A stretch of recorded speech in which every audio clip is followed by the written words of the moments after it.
Assalamualaikum warahmatullahi wabarakatuh. Kami dari kelompok 7 yang beranggotakan yang pertama yaitu ada Uswatun Hasanah, yang kedua ada Ratna Wijaya, yang ketiga ada Ulfiatul Hasanah, kemudian yang keempat ada Elin Mutahharatun Nisa, yang kelima ada Siti Halimatus Sa'diyah, dan yang terakhir ada Firdausi Nur Hasanah.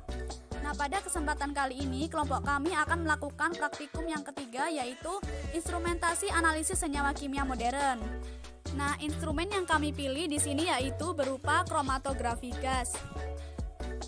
Tujuan dari praktikum ini yaitu untuk membuat rancangan mekanisme kerja instrumentasi analisis senyawa kimia modern secara digital.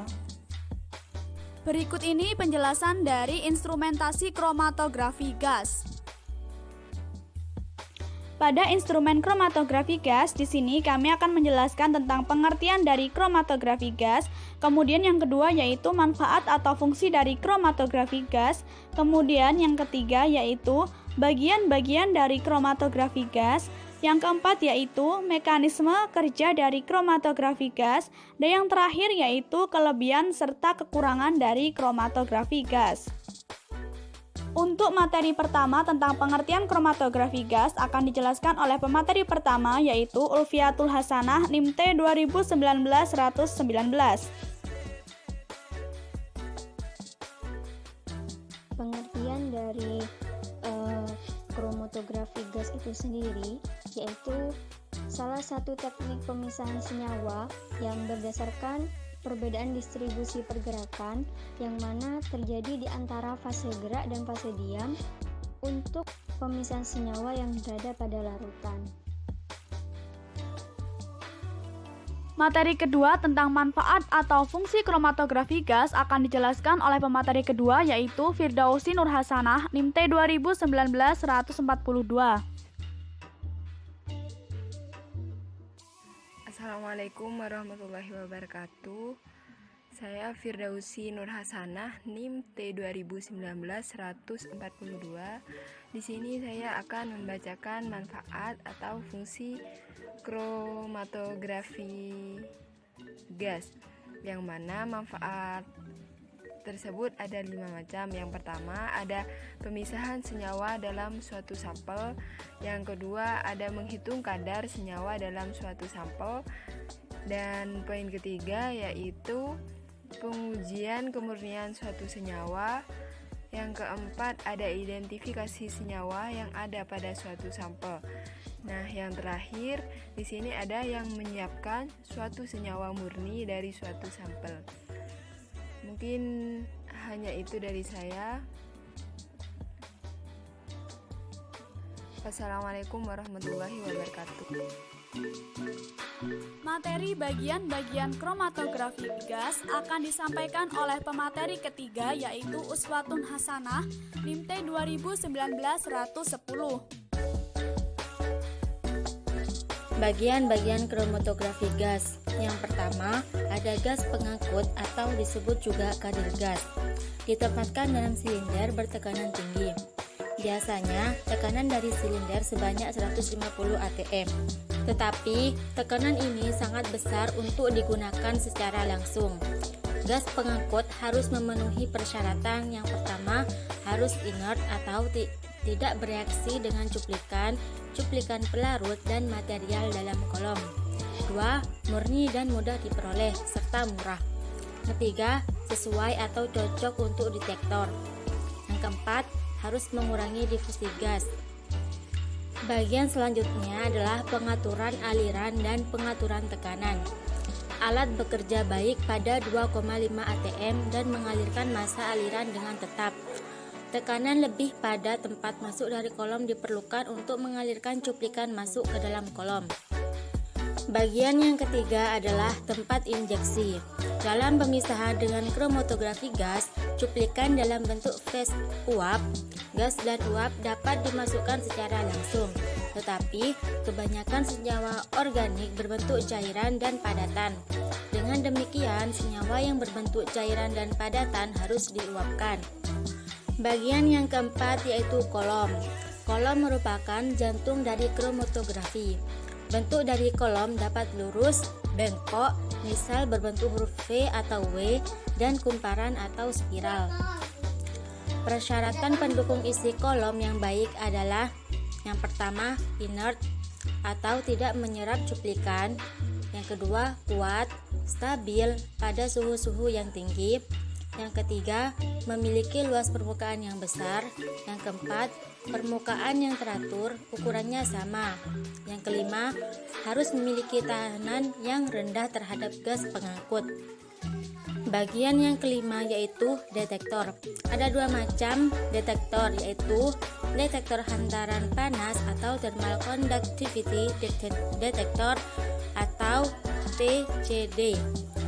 TCD peka terhadap konsentrasi, tetapi ia juga tergantung pada kecepatan dari gas pengangkut. Keuntungan dengan penggunaan TCD tidak merusak cuplikan. Semua macam molekul dapat dideteksi. Sedangkan kekurangannya adalah pendeteksian dan TCD tidak begitu intensif. Sedangkan macam yang kedua adalah detektor ionisasi nyala atau Flame Ionization Detector atau FID. FID hampir peka terhadap semua senyawa, kecuali H2O, CS2, dan beberapa gas seperti gas mulia O2 dan N2. FID tidak memberikan puncak-puncak udara.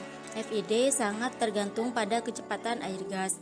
Keuntungan utama dari FID sangat sensitif dengan perkiraan 1000 kali lebih sensitif daripada TCD. Sedangkan kerugian dari FID ialah bahwa cuplikan harus dibakar sehingga cuplikan rusak. Detektor mengubah sejumlah sifat-sifat molekul dari senyawa organik menjadi arus listrik. Detektor memberikan data secara kualitatif dan kuantitatif. Secara umum, dasar kerja kromatografi gas adalah cuplikan yang akan dianalisis diinjeksi melalui tempat injeksi yang mempunyai suhu lebih tinggi dari titik didih cuplikan, sehingga cuplikan akan teruapkan karena adanya aliran gas pembawa. Maka senyawa-senyawa dalam uap cuplikan akan terdorong ke dalam kolom. Bagian yang terakhir yaitu recorder. Setelah melewati proses pendeteksian, maka tahapan yang terakhir yaitu pencatatan yang tergambar dalam layar monitor komputer, di mana gambar yang terlihat adalah berupa puncak-puncak senyawa yang masih harus diukur ketinggian dan luasnya. Data yang diperoleh dari instrumen kromatografi gas adalah kromatogram. Untuk materi mekanisme kerja kromatografi gas akan disampaikan oleh pemateri keempat, yaitu Ratna Wijaya, NIMT 2019-140. Baiklah, sebelum saya menjelaskan tentang mekanisme kerja dari kromatografi gas, di sini saya akan membahas tentang istilah yang berhubungan dengan mekanisme kerja kromatografi gas. Jadi yang pertama yaitu ada fase gerak. Nah, fase gerak itu merupakan gas yang memiliki sifat inert seperti helium dan juga nitrogen. Kemudian yang kedua yaitu fase diam. Fase diam ini merupakan lapisan cairan mikroskopis atau polimer yang akan menempati kolom. Yang ketiga ada kolom. Nah, kolom itu sendiri merupakan salah satu komponen di gas kromatografi yang akan membatasi laju pergerakan berdasarkan suhu, kemudian waktu, dan juga ukuran senyawa. Dan yang terakhir yaitu waktu retensi. Nah, biasanya itu waktu retensi dikenal juga dengan istilah retention time. Ini merupakan kisaran waktu analisa ketika proses sampel ditangkap oleh detektor.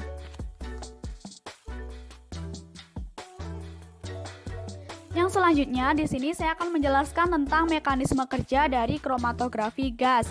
Nah, sebelum saya menjelaskan tentang mekanisme kerjanya, jadi Anda semuanya itu harus mengenal bagian-bagian dari kromatografi gas seperti yang telah dijelaskan oleh pemateri sebelumnya. Nah, itu kan di sebelah kiri sudah terdapat gambarnya ya, gambar dari kromatografi gas. Nah, jadi untuk yang di kotak pertama itu namanya carrier gas, kemudian yang kedua itu namanya flow controller, yang ketiga itu merupakan sample injector, kemudian yang keempat itu gambar dari column, yang kelima itu merupakan gambar dari detektor, dan yang terakhir itu merupakan gambar dari hasil pendeteksian berupa kromatogram. Nah, setelah Anda mengetahui bagian dari kromatografi gas, maka Anda bisa mudah untuk memahami mekanisme kerja dari kromatografi gas. Nah, bagaimana sih mekanisme kerja dari kromatografi gas itu sendiri? Jadi, gas dalam silinder baja yang bertekanan tinggi itu akan dialirkan melalui kolom yang berisi fase diam. Nah, sampel diinjeksikan ke dalam aliran gas, kemudian cuplikan berupa campuran yang akan dipisahkan itu biasanya dalam bentuk larutan disuntikan ke dalam aliran gas tersebut. Nah, kemudian cuplikan dibawa oleh gas pembawa ke dalam kolom dan di dalam kolom terjadi proses pemisahan. Nah, komponen-komponen campuran yang telah terpisahkan satu persatu itu akan meninggalkan kolom. Nah, suatu detektor itu akan diletakkan di ujung kolom untuk mendeteksi jenis maupun jumlah tiap komponen campuran. Nah, kemudian hasil pendeteksian itu akan direkam dengan recorder dan dinamakan kromatogram yang terdiri dari beberapa pik. Nah, jumlah pik yang dihasilkan itu akan menyatakan jumlah komponen atau senyawa yang terdapat dalam campuran. Bila suatu kromatogram itu terdiri dari 5 pik, maka terdapat 5 senyawa atau 5 komponen dalam campuran tersebut. Sedangkan luas pik itu bergantung kepada kuantitas suatu komponen dalam campuran. Karena pik-pik dalam kromatogram berupa segitiga, maka luasnya dapat dihitung berdasarkan tinggi dan lebar pik tersebut.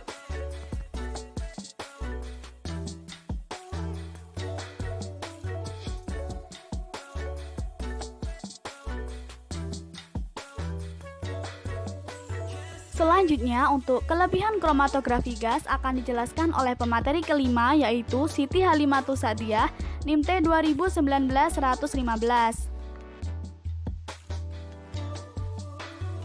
Kelebihan kromatografi gas. 1. Efisien. Ialah memiliki resolusi tinggi sehingga dapat digunakan untuk menganalisis partikel yang berukuran mikro, seperti polutan dalam udara. Yang kedua, aliran fase gerak gas sangat terkontrol dan memiliki kecepatan konstan. Yang ketiga, sangat mudah terjadi pencampuran uap sampel fase gerak. Yang keempat, kromatografi mudah dengan instrumen lain. Yang kelima, yaitu analisa yang dilakukan hanya dengan hitungan menit. Yang keenam, tidak merusak sampel. Yang ketujuh, dapat menggunakan kolom lebih panjang untuk menghasilkan efisiensi pemisahan tinggi. Yang terakhir, yaitu kesetimbangan partisi antara gas dan cairan berlangsung cepat, sehingga analisa relatif cepat dan sensitifnya sangat tinggi. Dan untuk kekurangan kromatografi gas akan dijelaskan oleh pemateri terakhir, yaitu Elin Mutaharotunisa, NIMT 2019-128. Kekurangan teknik kromatografi gas. Kekurangan teknik kromatografi gas terdiri dari 3. Yang pertama yaitu teknik kromatografi gas terbatas untuk zat yang mudah menguap. Yang kedua yaitu kromatografi gas tidak mudah dipakai untuk memisahkan campuran dalam jumlah besar. Pemisahan pada tingkat mg mudah dilakukan, sedangkan pemisahan pada tingkat gram mungkin dilakukan. Tetapi pemisahan dalam tingkat pound atau ton sukar dilakukan kecuali jika ada metode lain. Yang ketiga yaitu fase gas dibandingkan sebagian besar fase cair tidak bersifat reaktif terhadap fase diam dan zat terlarut. Terima kasih sudah menyaksikan video kami mulai awal sampai akhir. Kami dari kelompok 7 mohon maaf jika terdapat kesalahan dan kami akhiri. Wassalamualaikum warahmatullahi wabarakatuh. Jangan lupa untuk like, comment, dan subscribe video ini, and thanks for watching.